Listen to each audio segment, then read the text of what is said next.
no episódio de hoje do Palco da Vida, eu vou ter um prazer enorme de receber Átila Abreu.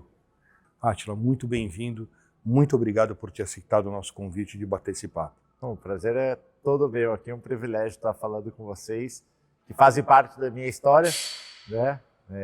Desde criança, escuto ouvir um pouquinho de vocês, hoje sou morador do Terras também, então estar aqui compartilhando um pouquinho da nossa vida com vocês vai ser um privilégio. Átila, vou começar já direto ao ponto, porque você é um cara rápido, eu quero entender um pouco como é que nasceu o automobilismo dentro do teu coração. Meu pai sempre gostou de carro, como um bom brasileiro, né, apaixonado por carros, e ele queria me colocar num esporte, né? Porque eu acho que um esporte ensina muita gente a ganhar, a perder, respeitar o próximo, tira dos vícios da sociedade e tal, e eu sou muito ruim pro futebol. Era sempre o último, sabe, de ser escolhido do grupo e tal, ficava pro zagueiro e tal. Uhum. E aí ele, vendo algumas coisas, eu tinha ali 7 anos de idade, aí um amigo dele, o Betão, que é de Sorocaba, mecânico de jet ski e tudo, né, meu pai tinha um jet ski, e ele falou, por que você não coloca ele no kart? O Betão preparava um kart de forma amadora ali no cartódromo de Itu, né? Sei. E aí meu pai falou, eu gostei, ele me levou a assistir uma corrida. Fui lá, assisti a corrida, gostei. Ele falou, então vou te pôr numa escolinha. Aí colocou eu numa escolinha e ali dei minhas primeiras voltas, digamos assim, né? Tinha quantos anos? Tinha 7. 7 anos de idade. E aí comecei a vir treinar em Itu. Primeiro ano, aquele ano de aprendizado. Segundo ano eu fui campeão paulista. Depois eu fui bicampeão paulista. Campeão sul-brasileiro. Campeão da Copa do Brasil. Ganhei 2 vezes o Campeonato Brasileiro. E aí foi virando profissão, né? Foi virando aquela vontade de chegar à Fórmula 1 e tudo mais. Então foi assim que o automobilismo entrou na minha vida. Aí dos 7, você sentou num cockpit de Fórmula 3 com quantos anos já de idade? Na verdade, assim, eu fiz o kart dos 8 anos aos 14. Sendo que o último ano eu fiz o campeonato no Brasil, mas eu fiz na Europa também. Eu fiz tanto o europeu e o mundial. Ah, então você foi andar de kart na Europa. O meu último ano, eu andei com 14 anos de kart na Europa. Quando eu fiz 15 anos, eu fui morar sozinho na Alemanha, no interior da Alemanha, e eu fui correr de Fórmula BMW, que daí já são os carros monopostos, que são carros parecidos com Fórmula 3, né? A Fórmula BMW é uma categoria mais de acesso, e aí depois Fórmula 3, e aí você teria Fórmula 2, Fórmula 1, basicamente essa seria. Para o pessoal entender, Átila, porque para vocês é muito natural a falar, eu ando de Fórmula BMW, de Fórmula 3, um carro desse chega a quanto no final de uma reta? Olha, nem a questão que a velocidade é tão rápida, Renato, porque você tem muita questão de downforce. Quanto mais rápido o carro, a categoria vai crescendo, não é nem tanto a velocidade de reta que muda, o que muda muito é a velocidade de contorno. Os carros vão ficando cada vez com mais pressão aerodinâmica e tudo mais. Então você pega assim, um carro de Fórmula 3 vai dar 250 km por hora, mais ou menos. Certo. Mas a velocidade que ele tem de contorno de curva começa a ficar muito rápido. Você vai para um Fórmula 2, aumenta um pouco a velocidade final de reta, mas aumenta muito mais a velocidade de contorno, a capacidade de frenagem do carro. E aí o Fórmula 1 é tudo junto. É tudo junto. Então a volta acaba ficando mais rápida porque os contornos muito mais rápidos. Ou seja, exige muito mais do físico do piloto. Outro dia eu fui brincar na pista lá da Grande Aviana, que é onde eu moro. Terminou a volta de 30 minutos, a bateria de 30 minutos, eu estava exaurido. Parecia que tinha sido atropelado por um caminhão.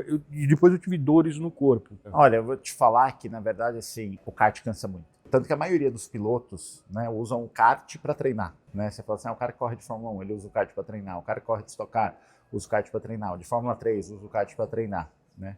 Porque a sensação de velocidade do kart, ele é muito mais alta de um Stock Car do que um Fórmula 3. Acho que não do Fórmula 1, porque daí realmente Fórmula 1 é muito rápido, mas o próprio Senna dizia que a única coisa que se comparava com o Fórmula 1 é o kart, pelo fato de você estar muito próximo do chão. Então o kart você tem uma velocidade ali de 120 km por hora, mas você está a 2 centímetros do chão, né? Então a sua sensação de velocidade, a rapidez com que as curvas chegam, te dá uma sensação muito rápida. Quando você vai para outros carros, vou dar Interlagos, a reta é longa, você fica 12, 13 segundos na reta, então dá tempo de você respirar e tudo mais, né? No kart não, as retas duram 3, 4 segundos, né? Então é um tempo bem menor. O que acontece no kart? Por que você ficou dolorido e tudo mais? Porque ele não tem amortecedor. Não tem. Então tudo que você tem de contato, tudo vai direto para o seu corpo. O seu corpo ele acaba sendo amortecendo isso daí. Tanto que é muito fácil você andar de kart e fraturar a costela. Assim, não tem um piloto de kart que não tenha em algum momento fraturado a costela. Fraturado uma costelinha você bate numa básica. zebra, tudo, né? Então você acaba fazendo isso. Então seu corpo vai ficando tenso, por isso que no outro dia, quando você não está acostumado, parece que você tomou uma surra, né? Assim, você não consegue mexer nada, parece que literalmente você apanhou, né? Então, Apanhei.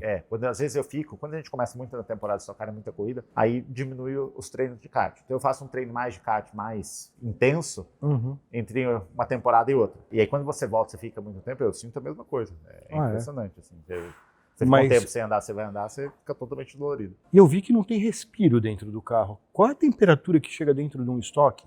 Dentro do Stock Car chega a 65 graus. 65 graus Celsius. E aí, fora isso, fora a temperatura de 65 graus, e por que chega a 65 graus? Porque o motor está na frente, né? Então, quanto mais isolamento você põe no carro, mais peso você leva e tudo mais. Então, você tem que fazer alguma coisa que seja possível guiar, mas com o menor peso possível. Tal. E, obviamente, quando você faz isso, você tem que abrir mão de alguma coisa. Então, eu faço uma exceção de melhorar a vedação de temperatura para diminuir o peso do carro, porém, eu gero mais temperatura para o piloto. E aí tem que ser até um ponto que o piloto consiga guiar. Então, o estocar, o que mais pega disparado é o calor. Você não vai andar de estocar e vai ficar dolorido como você ficou de kart. Como se você for andar de um Fórmula 3, um Fórmula 1, o que pega mais daí é o físico, principalmente o pescoço.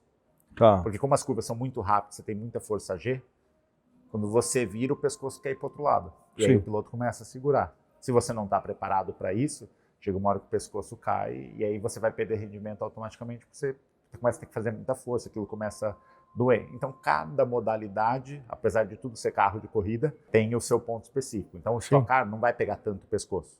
Ele incomoda um pouco, mas é muito menos. O que mais pega é o calor. Né? E aí você está lá, prova em Interlagos, quanto leva uma bateria? 1 hora. 1 hora. Em 1 hora você chega a perder quanto de peso? A gente leva um camelback, então você tem ali uns 2 litros de água para tomar. Se eu pesar antes e depois, mesmo tomando água, tudo eu perco uns 4 quilos.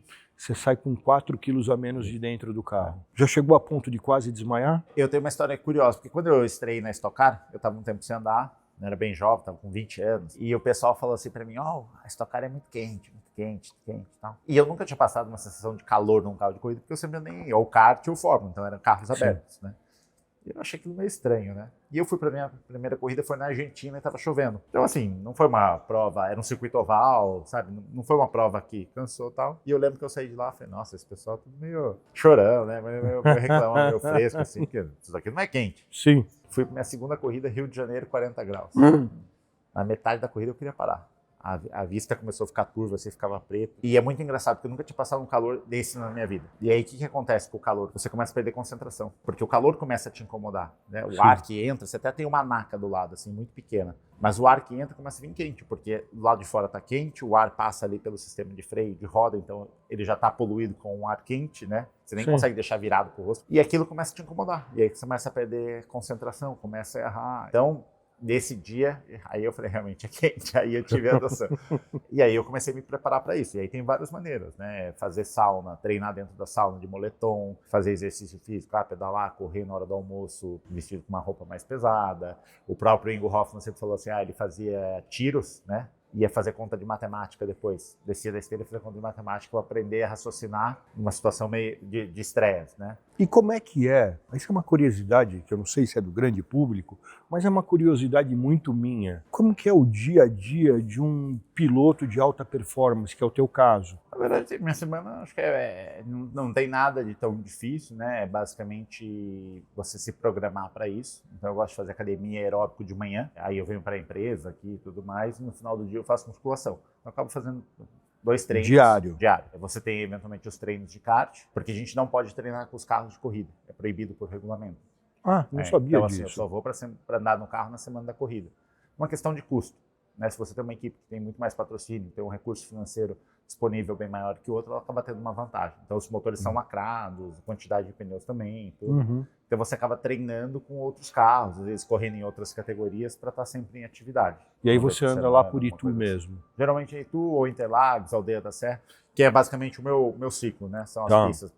E aqui na nossa região a gente é privilegiado porque a gente tem boas pistas. Então você tem o cartódromo de Itu, você tem o da Aldeia da Serra, que é chegando ali em Alphaville, você tem o de Interlagos e tem o da Grande Viana. São 4 cartódromos muito bons e aí fica muito mais fácil. Então meu kart fica em Interlagos e aí eu falo para os mecânicos, hoje eu vou treinar em Itu, vou treinar em outro. E às vezes a gente, como eu não estou competindo de kart, então Então, às vezes é legal você trocar de pista para mudar o ambiente e tudo Sim. mais, né? E ainda tem um carro aqui atrás da gente, que é um carro de drift, assim Drift, que fala?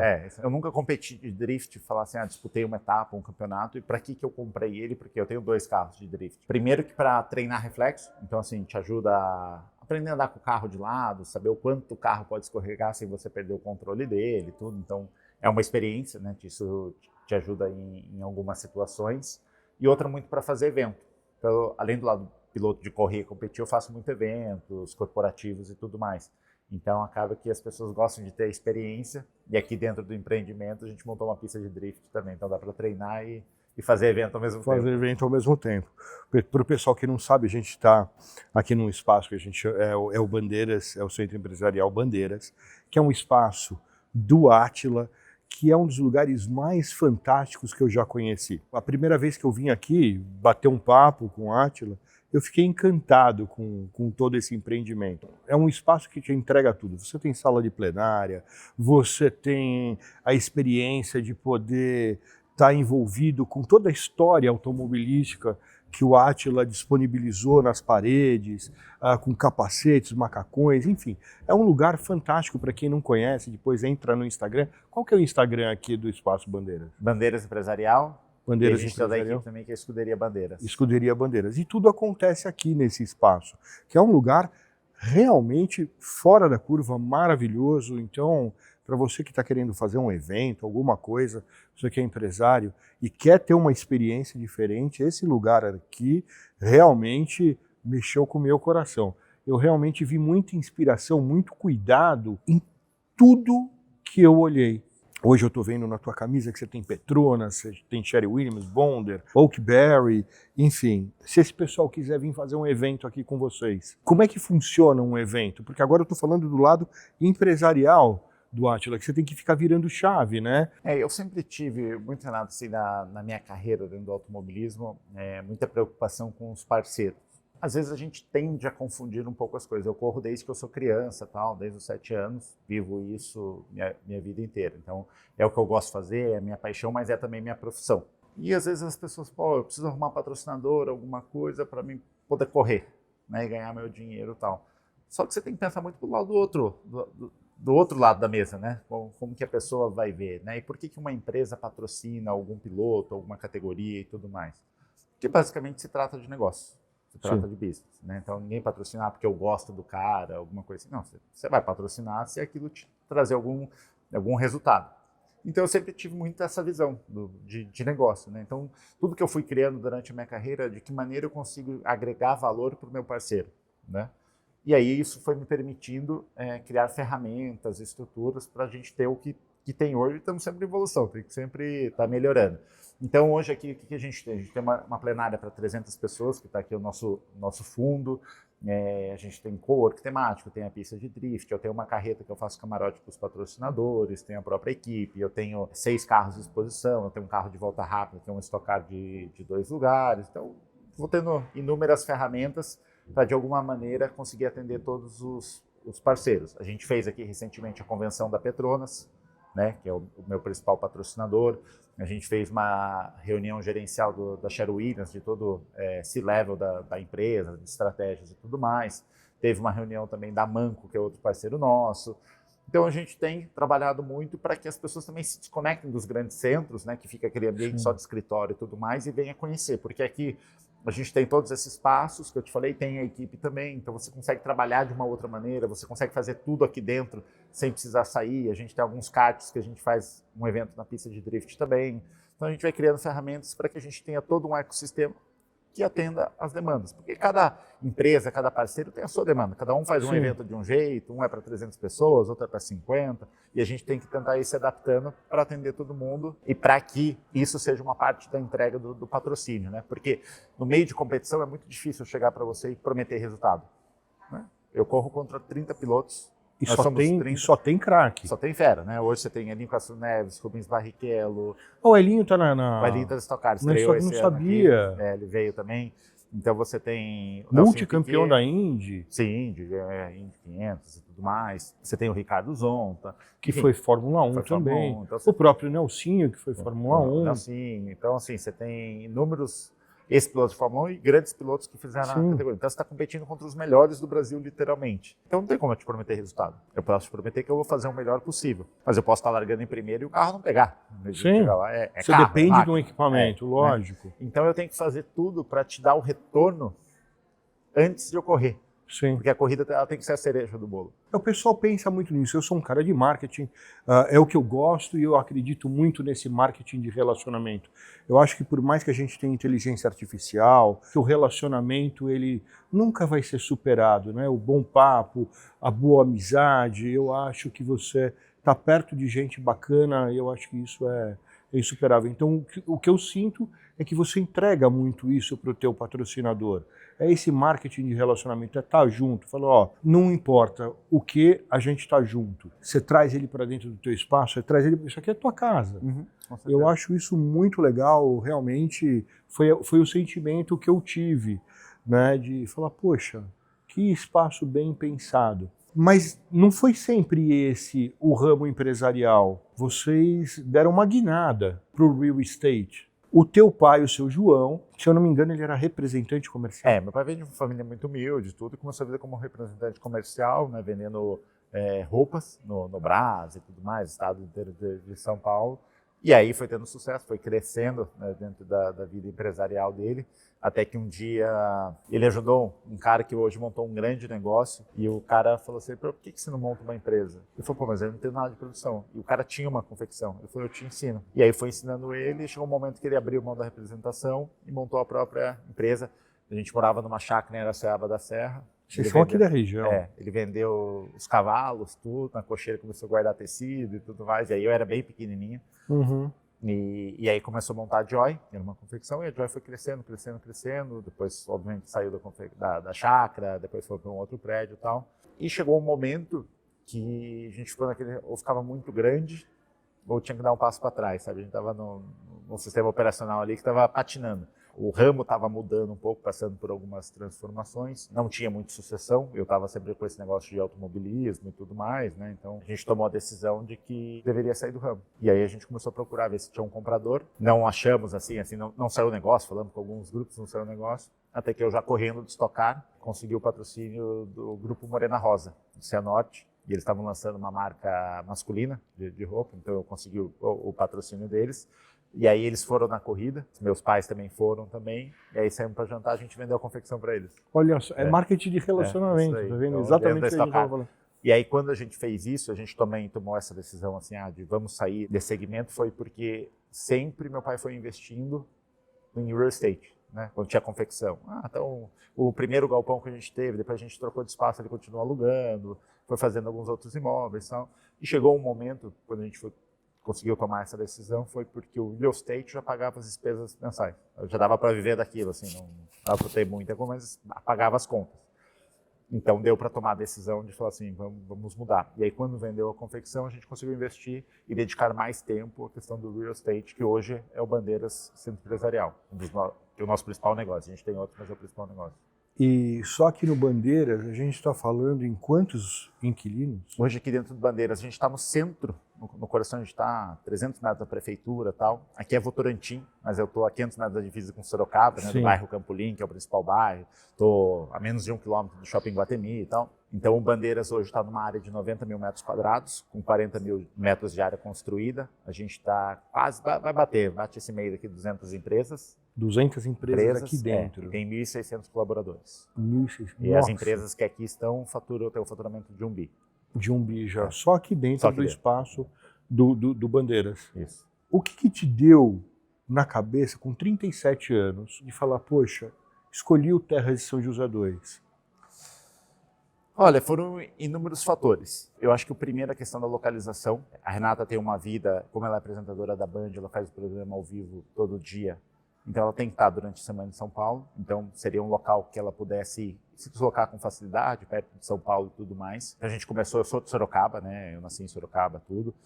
Então a gente começou olhando por aqui, não ficamos confortáveis, assim, não achamos, não teve aquele negócio que encantou, a gente começou a saiu um pouco do raio até que a gente chegou em Itu e foi no Terras. É um condomínio que está se desenvolvendo muito rápido, agora vem a nova fase aí de questão de academia e tudo mais, né? Tem bastante novidade, muita coisa legal, tal, o que é normal de um condomínio. O tamanho dos lotes, né? Porque você consegue ter espaço, a gente gosta muito de cachorro, então, sabe, você consegue ter tudo ali numa metragem que também não é difícil de cuidar, tudo, né? Então, tá, eu acho que é o tamanho exato. A questão muito da valorização, porque como empresário a gente sempre vai olhar para aquele lado que, pô, onde eu consigo, né? Eu quero morar ali e tudo, mas aonde o meu patrimônio ele vai se valorizar também. Acho que isso é um negócio fundamental, né? Se um dia eu precisar sair daqui por qualquer motivo, vou ter que morar no exterior, a gente não sabe, eu recebo um convite, qualquer coisa. Você tem alguma coisa que liquidez e que se valoriza com o tempo. Hoje, com certeza, do investimento que eu fiz no Inicial, eu tenho um produto que vale mais, né? Eu tenho um patrimônio que ele cresceu. Então, acho que são esses principais pontos. É uma vizinhança muito legal, uma vizinhança jovem. Então, assim, sabe, apesar do condomínio ser grande, ter vários lotes, todo mundo se dá bem, ninguém fica...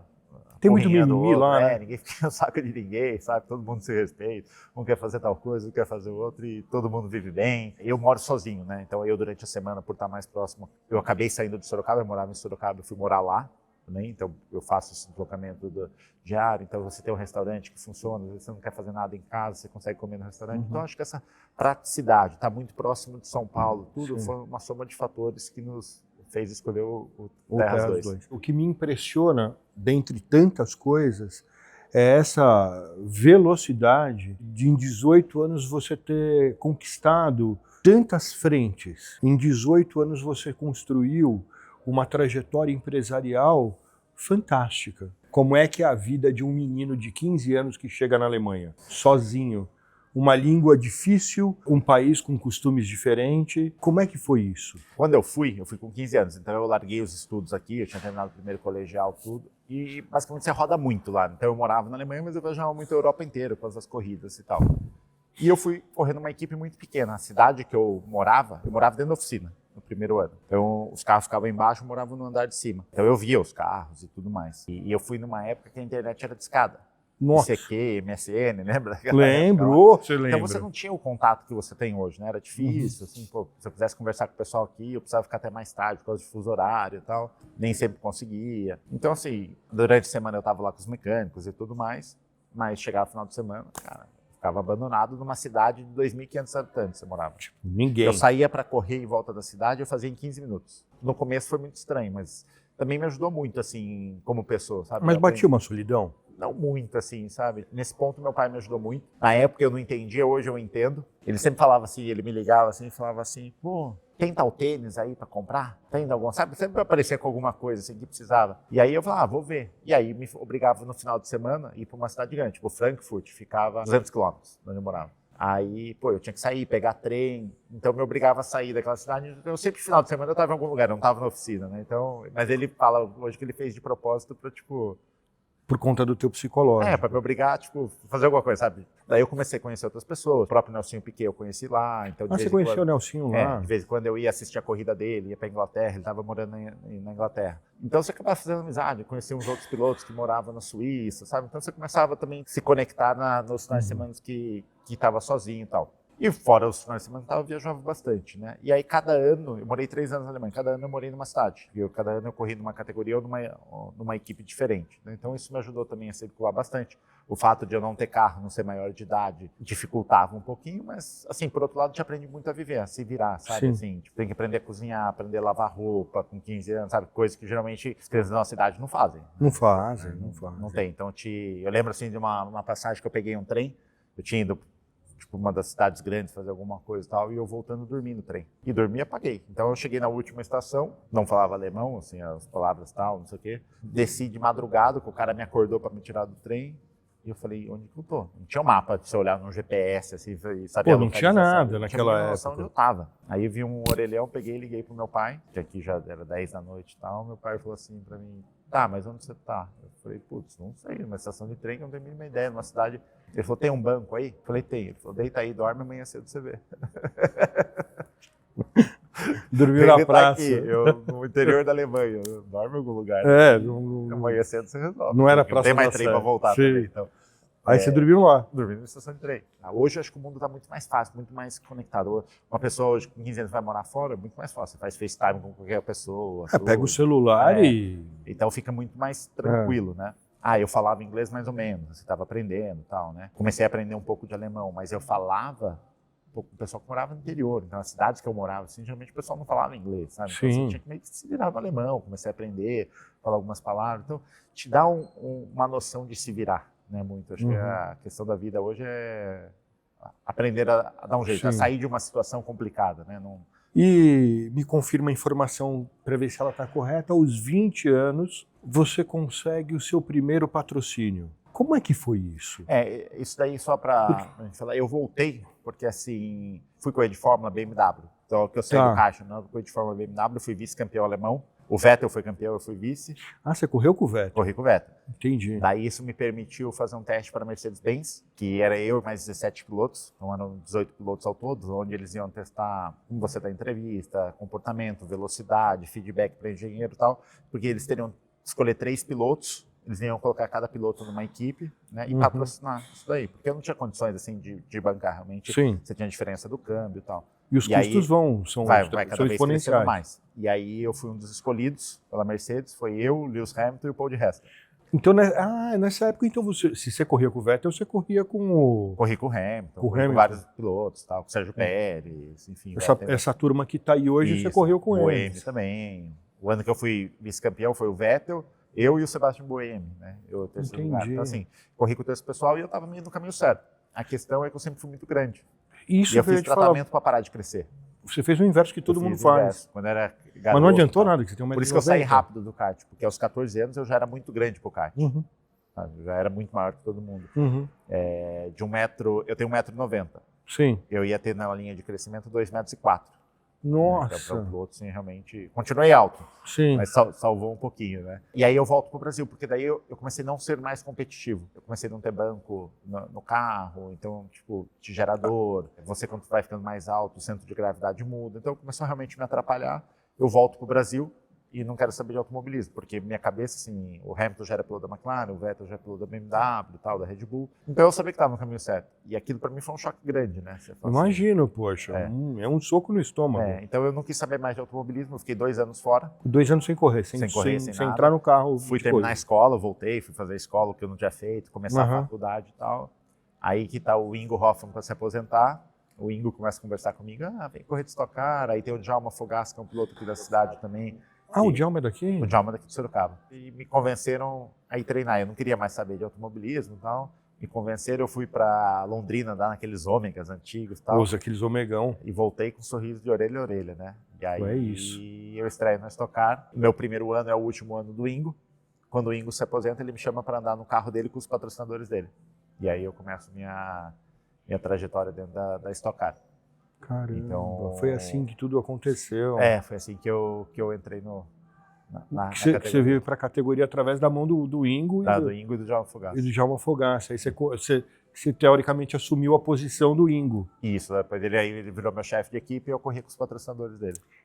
E aí você me perguntou que foi meu primeiro patrocinador. Isso, quem foi seu primeiro patrocinador de fato? Porque quando eu estrei em 2008, eu me virei. Meu pai ajudou aqui e tal, eu comecei a correr atrás, foi onde eu tive meu primeiro patrocinador, que eu mesmo corri atrás, né? Porque sempre na época do kart, meu pai falava com alguém, meu pai corria e tal, então foi a primeira vez que eu realmente tive que batalhar. Poxa, só com 20 anos, é muito precoce isso. E foi uma história muito engraçada, porque eu comecei a fazer faculdade, e aí entrou um cara mais velho, porque você entra na faculdade, todo mundo mesmo da mesma idade, 20 anos e tal. E entrou um cara um pouco mais velho, com um conhecimento que nenhum de nós tínhamos lá, sabe? O cara tinha propriedade e tal. E as aulas eram muito engraçadas, porque como eu já estava correndo, então eu não fazia todas as aulas na mesma turma. Então eu ficava trocando para dar grade horária e tal. Toda vez que eu caía na classe desse cara, eram brigas homéricas. E a aula era muito legal, porque era ele discutindo a aula inteira com o professor. O professor começava a puxar um tema e o cara começava a rebater. Não é assim. E o professor, sabe? Então, e era uma aula engraçada, né? O cara durou um mês, assim, na faculdade, sumiu.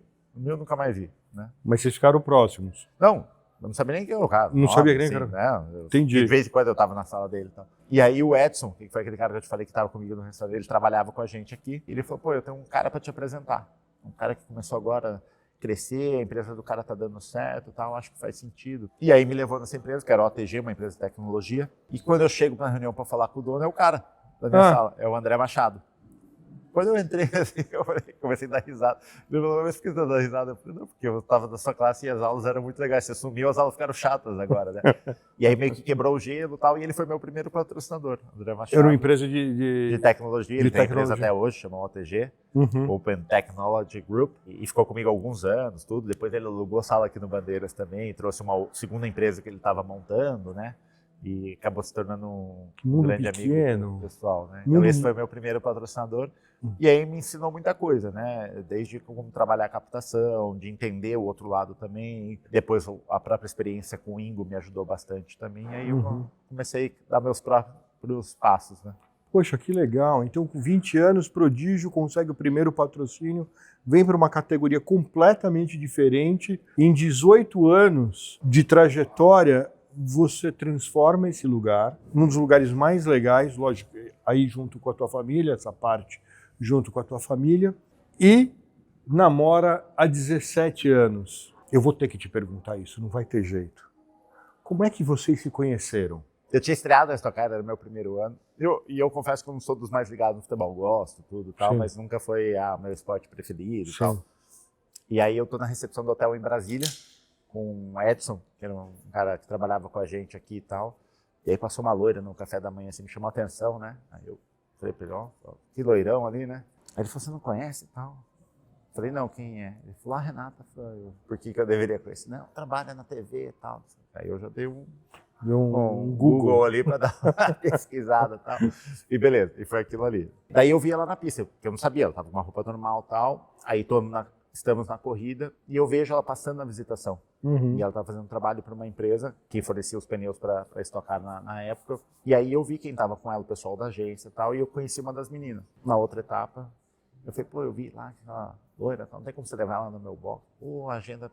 Não, pô, me ajuda lá, você pode tirar uma foto, né? Aparecer na revista e tal, você vai fazer um marketing e tal.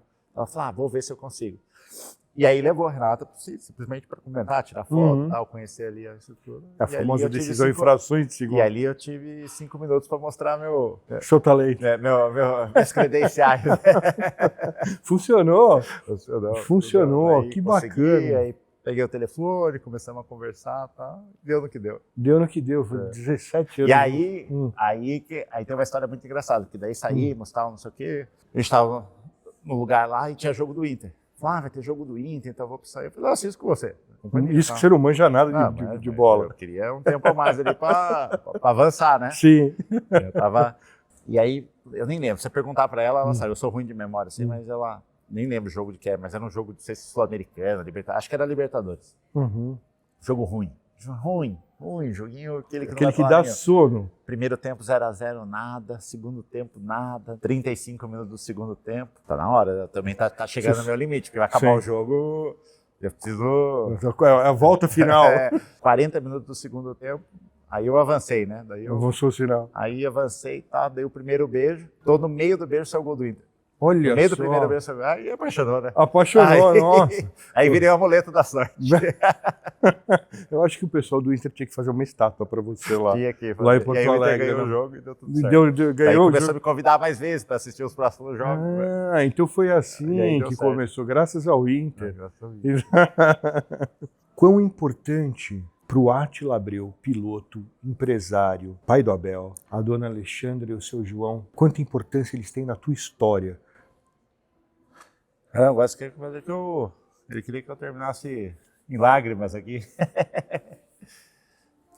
Na verdade, acho que totalmente, né? Assim, tudo que eu me formei e tal foi muito de tanto que meu pai e minha mãe me ensinaram, né? Hoje eu consigo entender um pouco mais algumas broncas, algumas coisas do passado que quando a gente é mais jovem a gente não entende, né? Mas acho que me ajudaram muito a tornar a pessoa que eu sou, né?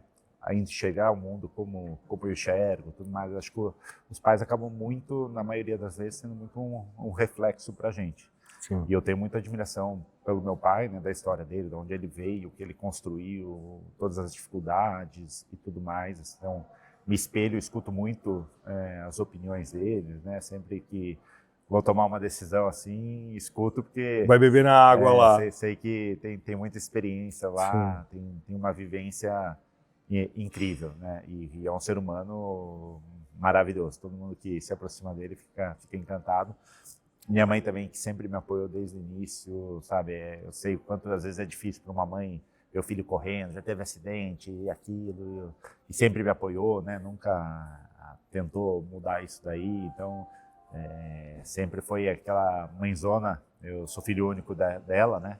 Então, do mesmo lado, sempre fez tudo, me apoiou, dedicou-se, abriu mão, né, de muita coisa para me proporcionar coisas que eu pude viver experiências. Então, sou muito grato aos dois. Átila, e agora eu tenho que aproveitar de você. Eu quero aproveitar do teu conhecimento, da tua história de vida, desse filho bacana que eu sei que você é, desse cara bacana que eu sei que você é, mas acima de tudo isso, um cara que deu muito certo e vem dando muito certo e vem tomando decisões muito acertadas ao longo da vida. Não está aqui por acaso. A vida é feita de um conjunto de situações certas e erradas. Eu queria que você pudesse dar um conselho para esse pessoal que está aí te vendo, para esse empresário que está te vendo e está passando por dificuldades essas que você também atravessou, e para essa garotada que está vindo, que às vezes tem o sonho de ser piloto, às vezes tem o sonho de ser alguma coisa diferente na vida. O que você falaria para essa turma? Olha, que sonhe alto, né? Sonhar pequeno, sonhar grande dá o mesmo trabalho. E o nosso país, ele é uma montanha-russa. A gente acha que a nossa vantagem como empresário no Brasil é aprender a viver essa montanha-russa. Os grandes problemas são grandes oportunidades. Sempre olhar as coisas pelo lado positivo. Ainda bem que a gente tem problema, porque daí a gente pode resolver. Né? Sim. A gente pode, de alguma maneira, buscar a solução. E acho que muitas das coisas que foram acontecendo para nós foram de problemas que viraram oportunidades. A equipe de Stock Car, ela nasceu. Eu nunca sonhei ter uma equipe. Nunca teve nos meus planos ter uma equipe. De um problema que surgiu no final do ano passado, de uma situação que eu não ficava confortável, a solução para esse problema foi montar uma equipe. E aí, já que eu vou montar uma equipe, a gente vai montar a maior equipe da Stock Car. Né, já com 4 carros, o Christian Fittipaldi veio ser nosso chefe de equipe, o Nelson, que é um dos pilotos, junto com o Enzo Eli, o Vicente Origi, a gente conseguiu trazer muita gente boa, tal, e tudo isso, a decisão foi tomada em 15 dias, entre ter a ideia e executar ela. Né? Não adianta ter a ideia só, né? Tem que pôr para rodar. E aí, quando você fala assim, o que você pensou do racional? Não pensei. Eu vou aprendendo no meio do caminho, né? Foi no feeling, né? Foi no feeling. Foi no feeling. Tem decisão, coisas que... Porque eu acho que isso que o automobilismo me ensinou muito. Tem coisas que você não tem tempo de pensar. Você tem que ter intuição. E a minha linha de raciocínio falou, pô, se tem equipes ganhando dinheiro, o negócio é bom. Sim. Eu vou aprender, vou conseguir criar todos os cenários possíveis. Não vou. Né? Com certeza a gente vai dar umas cabeçadas no meio do caminho, faz parte. Sim. Mas se tem gente fazendo e está executando, é porque tem um caminho. Eu vou aprendendo ele no meio, mas eu preciso tomar a decisão e tirar do papel. Porque se eu for esperar tudo se alinhar, todas as coisas acontecerem, eu não teria tomado a decisão, né? O trabalho é o mesmo, de fazer direito e fazer errado. Então melhor fazer direito, né? O retrabalho dá trabalho, né? Dá mais trabalho, é verdade. E hoje a gente teve aqui Átila Abreu. Se eu já era fã antes desse papo, hoje eu sou um cara que eu vou terminar essa entrevista pedindo um autógrafo. Mais do que fã, virei um admirador eterno de um cara que, com 38 anos de idade, se realizou e continua se realizando como empresário, um piloto multi-vencedor e um filho extraordinário. Átila, obrigado. Muito obrigado pelo esse papo. Obrigado. Obrigadão. Obrigado por tudo, pelo tempo, porque eu sei que não é fácil te parar. Não é? Você está sempre com a agenda lotada. Muito obrigado mesmo. Eu que agradeço. Obrigadão. Seja sempre bem-vindo à nossa casa aqui, né? Literalmente. Vou mostrar para o pessoal tudo que tem aqui um pouquinho e depois os nossos amigos, quem quiser vir conhecer, tudo tem as redes sociais, pode ir procurando aqui, vai ser um prazer. Como é que o pessoal chega na tua rede social? Olha, é muito fácil. O meu é Átila Abreu 51, então todos os canais aí. A da equipe é Escuderia Bandeiras também, e o do Bandeiras é Bandeiras Empresarial, tudo. Então, se quem está nos assistindo quiser fazer um evento, quiser ter alguma experiência aqui, vai ser o maior prazer de estar conectando tudo isso e trazer um pouco do mundo do automobilismo para vocês.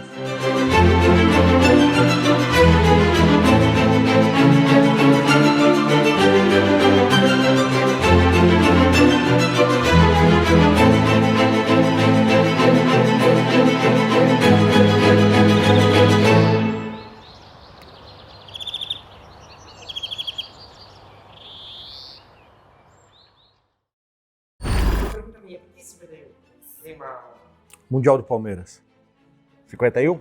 Foi o seguinte, a minha vida inteira as categorias que eu pude escolher o número 77. Quando eu fui correr ali, o número 10, aí era por ordem de campeonato e tal. Cada categoria tem o seu parâmetro. Quando eu fui estrear na Stock Car, o número é do piloto.